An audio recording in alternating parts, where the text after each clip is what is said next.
আজকে দেখিয়ে দিয়েছেন যে ঢাকার জোর কতটুকু। দুইজন ছাত্র প্রতিনিধি রয়েছেন, তাদের পদত্যাগ না হওয়া পর্যন্ত এই আন্দোলন শেষ হবে না। চলমান রাজনৈতিক সংকটে প্রধান উপদেষ্টা অধ্যাপক ডক্টর মোহাম্মদ ইউনূসের পাশে দাঁড়ানোর প্রয়োজন হলে একসঙ্গে দেশে ফেরার ঘোষণা দিয়েছেন জনপ্রিয় অনলাইন অ্যাক্টিভিস্ট ও ইউটিউবার পিনাকি ভট্টাচার্য।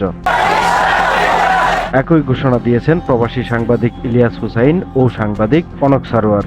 আওয়ামী লীগকে ভঙ্গ দেওয়া হবে।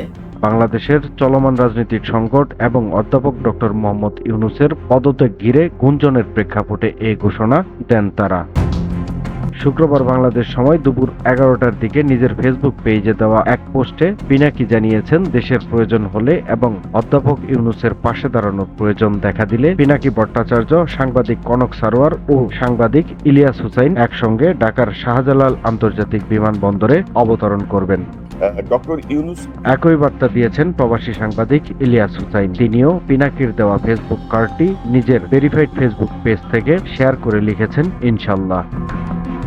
কনক সারোয়ার একই পোস্টারটি শেয়ার করে লিখেছেন ইনশাল্লাহ, প্রিয় স্বদেশ মাতৃভূমি। ডক্টর ইউনূসকে আসসালামু আলাইকুম। সময়ের কলম, নিউজ ডেস্ক।